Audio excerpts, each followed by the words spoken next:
Welcome to this program, viewers, and a very happy new year to you all. I am sure 2011 will be remembered for all of us in many ways, and we'll keep the good things that happened in the past year. And I hope 2012 will be a very good year for you. And to begin this episode for the new year, we have a very special guest from India, our neighbor, and he is Brigadier General Rajendra Pal Singh, retired. He was in the Indian Army. He fought with the Mukti Bahini during the Liberation War of Bangladesh, and we'll hear from him not only about the Liberation War, but also a little bit about the Bangladesh-India relations and what he thinks about it. His feelings, because he's also a freedom fighter for us in Bangladesh. Welcome to the program, Brigadier General. Thank you much.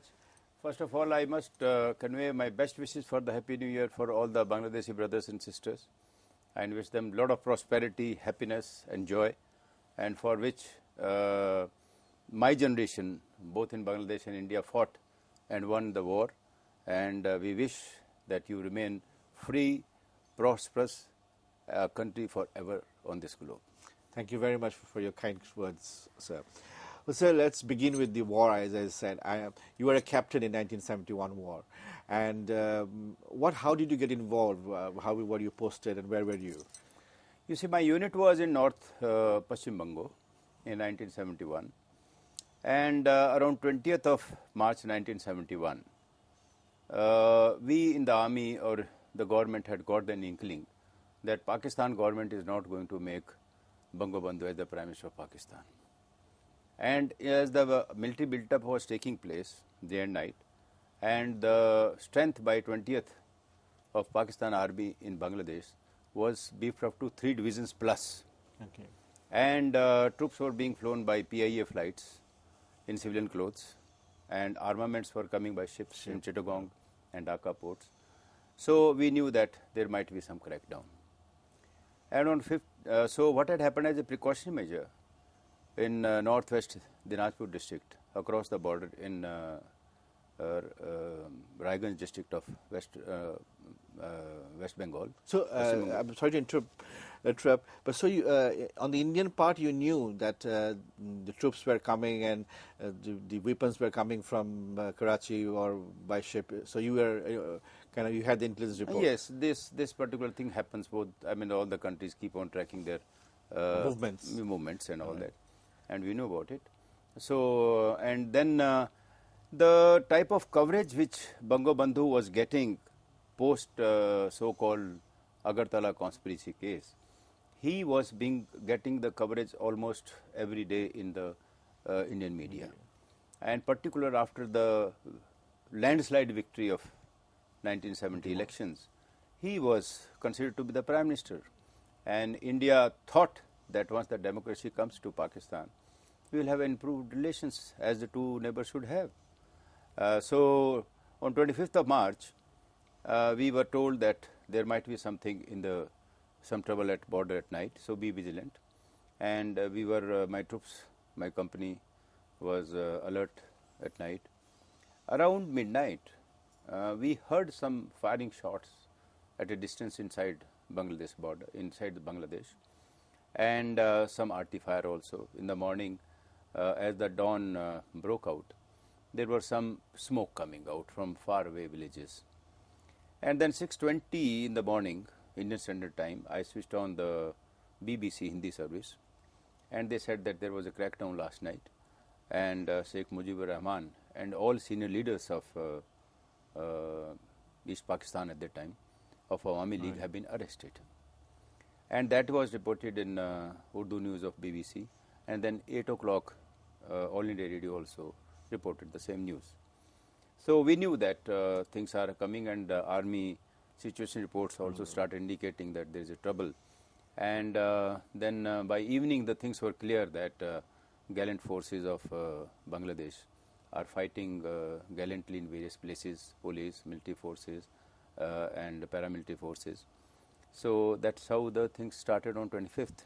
But did you at that point ever visualize that there will be a state called Bangladesh in 9 months? Not exactly. Or an independence war that you will be fighting for? Not exactly. Not exactly. No, that was not the thing. And one could not anticipate the the magnitude of the slaughter and atrocities which were committed, and that too on their so-called countrymen. It was beyond our imagination. Yes, there can be troubles, and army goes into and restores the situation, but army can't be butchers. Army does, in my country, whenever there is a problem, we sort out the things, and people love army because the moment we go, we restore peace. Yes. But here it was other way around. So then 27th onwards, some refugees started coming in. Initially they were from the bordering villages, they got scared and all that. They were no problem, but 29th, 30th onwards, the refugees who came, they told very, very horrifying stories, which were unbelievable. And subsequently I saw some of the women, young girls who were raped. And not only that, their private parts were bayoneted, they were mutilated, old men were lashed, and people were crying, and they were telling that they have their own children have been shot in front of them. And slowly the picture started building up. And then thereafter there was an exodus of humanity. There were unending wave of men, women, children coming. And you could also hear from them that we could hear and what happened and how the things are. And after about 29th, 20th, 30th, we used to notice that there were continuous circling of vultures over some villages, around the villages, inside Bangladesh. And then I asked the people who were coming, I said, why is there any cattle killed or what is happening? They said, no, these are the dead bodies which the Pakistan army is not allowing to cremate. So that is how the situation was, and this continued. And so my unit was in charge for assisting the civil administration in establishing the camps, refugee camps, because civil administration was not geared up. And nobody in India had anticipated such a big problem. And so I remained there till end of June, and then subsequently, because of my good grading in commandos, I was selected as instructor in Mukti Bahini, and where there were 61 young, vibrant, courageous, brave boys, including Bangamandhu's son, Sheikh Kamal, and your Honorable Prime Minister's younger brother, Sheikh Kamal, was one of the cadet.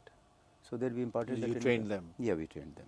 And these young boys who had no military background were there getting trained, and how did you find them? You see, I mean, the moral thing is very important at that point of time. Yes. I'll tell you, these boys had a mission. They had a zeal, they had enthusiasm, they wanted to liberate their country. Every person may be motivated by the army career, but there is a hidden agenda, that is the good career. These boys didn't come for career. No. They came to liberate their own people. To give their life. Give their life, because there were boys whose parents were killed in front of them, whose uncles were killed in front of them, whose family ladies were molested. So they came with a revenge. And they were not only, I'll say that, freshers, they were battle inoculated. They had faced the fire. They had taken part in some explosions, some firing, some fighting, and then they escaped with great difficulty. And that's how they were selected by the interim government and sent to us for training. Right. And how long was this training? This training was for 16 weeks.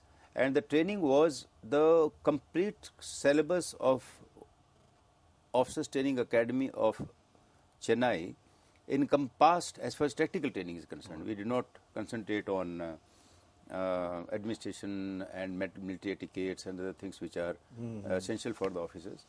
Our main aim was to give them the training in firing, physical fitness, handling of explosives, ambush, raid, attacks. So these were the basic. More of the guerrilla things. More of the guerrilla. And can you briefly say how did you find Bangamandhu's son, Sheikh Kamal? Sheikh Kamal was under tremendous amount of, I'll say, pressure from a human being side, if I look at that particular moment. He was a very, very charismatic boy. At that time, his family was under house arrest. He had no news about them. His father was put in Mianwali jail in West Pakistan. And daily there were news channels who were reporting that Yahya Khan has today said that he'll be sentenced to death. He's a traitor. He's encouraged sedition. So all these things were, on his mind. In fact, the whole Bengali nation became a traitor. Precisely, yes, precisely. They treated, that is true. But for him, I mean, his father being, so that particular moment I used to be very close to him, because we became very close, because my father also took part in the freedom struggle of India's independence. So we used to discuss a lot of things, and that's where he told how his father once was being arrested in 1952 in language movement. All the history and all yes, that. And how he clung to his legs when the police was taking him away. But his mother and elder sister, your honorable Prime Minister, how nicely they told, no, he'll come back and all that. So I came to know what strong lady Mrs. Mujibur Rahman was, who could face such a thing. Indeed. Indeed, and that's how he... Right. So we'll come back, we'll go for a short break and come back again. Dear viewers, we're taking a short break. We'll be back very shortly. Please don't go away. Stay with us. We're in a very interesting discussion this evening.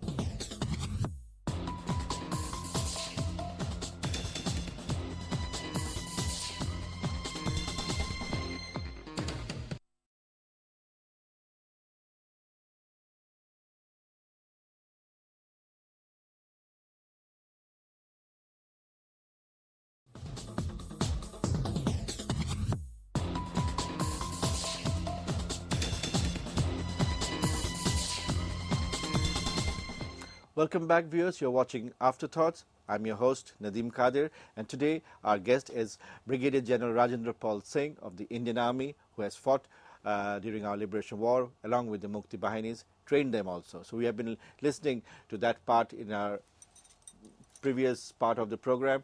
We'll now concentrate a little bit on the war, but most of it on Bangladesh-India relations. Well, coming back to Sheikh Kamal and how you... So as a soldier, when you had trained him, what really attracted you about him? You see, as I told you, that he had a very charismatic leadership qualities. You see, basically, you may call the political leaders leaders, but in the army we call the leader is a real person, officer, commander who can lead the men into battle. He was a motivating force. Despite all the bad news he was hearing, besides all the probably the emotional stress he was undergoing, in the evening we had a motivation room where there were 30,000 boys, 3,000 boys at a time being trained, and there used to be motivation lectures by the officers, cadets, and some guest speakers. So he used to be there in the evening, every evening, and he used to inspire them that we will liberate our country and carry on, don't worry, don't listen to the news about Bangabandhu being threatened and all that.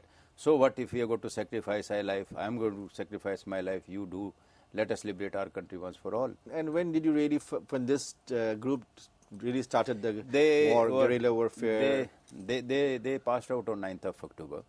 And it is, I think, a unique thing in the history of any army, that all 61 of them were commissioned into infantry. And they went to various sectors. And the moment they went, they made a tremendous amount of difference. Because from 15th of May till about 15th of October, there was a stalemate. Because Pakistan Army had gained certain amount of control. There were sporadic attacks and demolitions which were being continued aside. But there was no young leadership to lead the troops into the battle. And the sector commanders couldn't be doing all those things. I mean, one man, what can you expect? So credit also goes to you because you trained them. No, that is true. That is true. And once these young officers, the courageous, gallant, valiant officers went to the sectors, they were given 1 or 2 company each. And thereafter, there was hell let loose on Pakistan Army.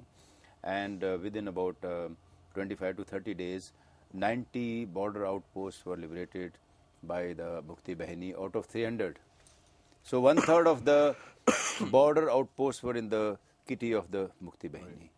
And then they were going inside the interiors. They were destroying because they were local people. They knew the roads. They knew their own this thing, and everybody had a cause. So, and there was a good, young, vibrant leadership, which made a tremendous amount of difference. And then I'll say not that target was or objective was softened, but it was pulverized. That is how. Subsequently, when the Jukto Bahini started its operations, the joint forces, joint forces, Jukto Bahini. So then, within 12 days, the whole affair was closed up. They had done a lot of groundwork and a lot of sacrifice was done. Right. And so the Mukti Bahinis had the groundwork and they fought valiantly, as you said. And had it not been done, the groundwork that you mentioned, would it take a longer time for... Precisely. There are two aspects which people have been asking me, which is slightly more than what your question is. One is that if, let us say, India had not helped Bangladesh, right, what could have happened? Let me tell you, any country, when the people of that country decide to be liberated, they will be liberated. Vietnam could not be enslaved by the US and allied forces. So there was no question. Yes, time would have been more. You people would have made more sacrifices. You would have suffered for a longer period. So the Mukti Bahini operations, and particularly I'll say after the 61 boys went to the field, that hastened up the things. It would have taken longer time. Definitely, we would have won a war. I mean, even if India had attacked, I mean, without this thing, we would have won a war. But the casualty rate would have been much higher. Right. The time taken would have been much longer.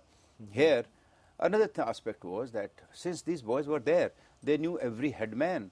Like, for example, it was a non-stop operations from 3rd of December, rather 4th of December in the morning till 15th of December. One unit was being cycled, recycled, and we didn't have to wait for the bridges. The boys used to arrange quickly the boats, and you put in the boats and then go ferry. And at times the heavy equipment and RT was not fetching up, and infantry was so far ahead. So that's how the things were wound up. They did a commendable job. So this is after 40 years you are back in Dhaka. Yeah. And how do you find Bangladesh and Dhaka specifically? You see, I was here on I left finally on 15th of January 1972. The country was devastated. There was no infrastructure left intact. All intellectuals were killed, all DCs who were pro-Bangladeshi were killed, all SSPs were killed, all administrators were killed. Nothing was left. Villages were burnt. There were no crops grown. And some of my gentlemen cadets, my officers whom I trained, I call them my officers even now. I mean, that's my love and affection for them. That they used to come and they told me that Bangladesh and Dhaka is progressing. I could not imagine that the progress will be so rapid, so great. Today, I mean, Dhaka is as vibrant city as Delhi, if not more. You people have done wonders, and I wish you best of luck. I told, I mean, your Honorable Prime Minister also, that country is making great strides. Please continue, and I wish you progress faster, so that India and Bangladesh, they jointly become... Yes, that is an expectation of the people here in Bangladesh, that of course as we strive to do better in the coming days, India as a big neighbor and as a good friend and a friend who helped us in the war would be beside us. But of late there have been two incidents that have kind of I would say have made this relations a bit bitter. And for Prime Minister Sheikh Hasina, Mr. Kuldeep Nair was my guest, and he said that Prime Minister Sheikh Hasina has taken great political and other risks in opening up her hands and heart for Indian friendship. And but when we come to Tipai Mugh Dam and the Tista River Treaty, it is something, a big shock for the people of Bangladesh, and especially I think for the government that's in power. What is your analysis? You see, basically, I have got very great respect for your Honorable Prime Minister. She is for me, she is like my elder sister, more than being the Prime Minister. I have got so much of regards for her. And I've been keeping a track of her activities in the past. The Prime Minister of Bangladesh has suffered, which I do not think any other political personality at this stage in the world has suffered. Big loss, father, brother, whole family being wiped out. And after independence, after liberation of Bangladesh also, she was almost for 25 years, she was nowhere. She had to stay away from her own country, for which her family was had made so much of sacrifices. And she has definitely done great things, which particularly in the sector of insurgency and other places, she has helped us a lot. And I think it was petty politics in our country which has created this ill will. And I'm sure that with the maturity of the leadership on our side of the border, the things will be sorted out. These are not. I've been listening from a cross section of the society of Bangladesh in the last 7 days, and they feel bitter about it. And it was kind of big letdown because Prime Minister Manmohan Singh is coming to Dhaka, and suddenly we find out that Paschim Banga Chief Minister has decided to stay back. It was. Let me tell you that the sentiments were same across the border also. If you see the media and reaction of the people, they were really very upset. That was not the way, I mean, the political leadership at the country, mature leadership should have behaved. It was let down, and I'm sure, please be rest assured, these problems will be sorted out. These are amongst two brothers. We are going to share our resources, and once in future with the magnificent leadership of Sheikh Hasina and our Prime Minister, things will be sorted out. And also the Prime Minister of the Chief Minister of Paschim Banga, she will also cooperate. I don't think there will you have a role? Will you convey this message to the leaders? I have been told, and I'll be writing honestly to the political leaders, including Mamata Banerjee. It's up to her what she wants to do, but I want to convey the feelings of my brothers and sisters in Bangladesh, because the love and affection in last 7 days, which I have received in Bangladesh, is tremendous. I'm honored. I'm enamored by the love and affection, and to the officers whom I am meeting after 40 years, the amount of respect and amount of love they have given, I'm always thankful to you, and to the Honorable Prime Minister for sparing 37 minutes for me, an ordinary citizen. When it comes to the war, she has all the time. Yes. No. I was moved. It was Thank you so much, Brigadier General so nice of you. Singh, for joining. Thank you much. I'm so honored. And I assure you, this is the hand of friendship, and inshallah, we should be sorting out all these things. Please don't take it too